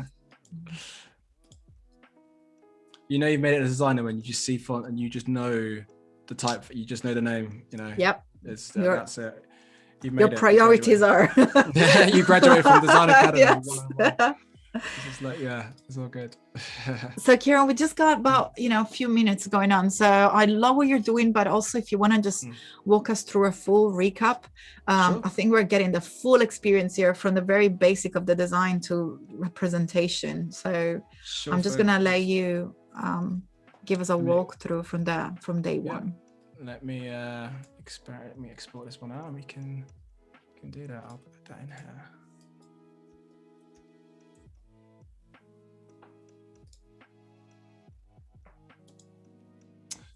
So, I mean, it feels like, yeah, ages ago, right? I guess it was only 3 days ago. Wait for that to do its thing. So, our very first designs, it would have been, let's have a look back through what we had. So we started playing around with, obviously, the covers. You know, these are the cover designs we had, obviously taking in the imagery, working with the text, seeing how they can kind of work as a nice lockup. Again, experimenting with imagery, text via Photoshop, and using Illustrator as well. We had our, which I can show you, it should be quite nice to open Illustrator and have a quick look at that if we've got the time. But yeah, it was basically working with the font and actually thinking there were ways we could, you know, maybe poke out the text itself. So that was quite nice to do here. For example, I did a version where we did that, so the text could sort of, the image could sit through the image, through the text itself. And then we actually went into actually making our spreads. So again, we'll do a... And there's been also a journey in Photoshop. Yeah, the whole shebang is actually, and then, I mean, this was a lot of photoshopping out here. You can see, let me go full mode on that, so it's easier for everyone to see. In the meantime, we do have a question from Robbie. This is probably never happens to you because you're so good, but you ever had a client that say that they didn't like anything you've designed? Yeah, I mean, if I said no, then that would be lying. Like, I feel like everyone it's so subjective, design. So it's one of those ones where, you know, it might not be exactly what the client wanted, but whenever I get a situation like that, I'm always keen to, you know, to question it and to try and think of ways we can actually, you know, find a solution. Because at the end of the day, I think we mentioned it yesterday, you know, both the client and you as an individual, as a freelancer, you know, the end goal should be to make the best piece of work that you can both produce. So, you know, if it's not the first thing that they want in it and it doesn't tick the box for them, just, you know, question it, think of ways you can work together and find that solution. So yeah, in terms of my own personal experience, I mean, now I've gotten a bit better with it. So I tend to not, it seems to go right. Basically what I'm saying is that after a while, you never know, you're going to have one of those clients where, you know, they had an off day, it doesn't feel like it's for them. So yeah, it's just how you kind of deal with it. And someone mentioned yesterday that it is as important to know what your client likes to also what they don't like. So that's always like a very good starting point to know like what they don't like. And I think it's pretty much like we're seconds from saying goodbye. So I really want to show off maybe your Instagram or your website, wherever people can follow you, since you have this wonderful opportunity to be here with us. You've been absolutely a pleasure to work with. Such a fun 3 days. Thank you so much for all this hard work. So go ahead and give it a follow. And Kieron Anthony L, sorry, I just too tiny on my screen, but feel free to. Right. Yeah, so Kieron Anthony L. You can find me on Instagram, but I'm also on Behance as well. And obviously, by all means, KieronLewis.com. You can check out some of my work I've done, which covers, you know, quite a different range of things. So yeah, give me a shout if you want to collaborate or see some work. Fantastic. And if you ever want to talk with me, I'm here on Behance, but also I usually reply much faster on Instagram at I am Kladi. And also I'm nearly hitting 10,000 followers, so I can do the swipe up. So I'm just like giving a little plug there. Fantastic. Kieron, it's been an amazing pleasure. I had a lot of fun. We learned so much together. Thank you for your time and for being here these 3 days. Absolutely a marathon of work. Thank you so much. And I guess it's a goodbye time, everybody. Thank you for joining us. Thank you, Val, for your incredible help. Thank you, Paco. And goodbye, everyone. And don't forget that there is more fun here at Adobe Live coming just after us.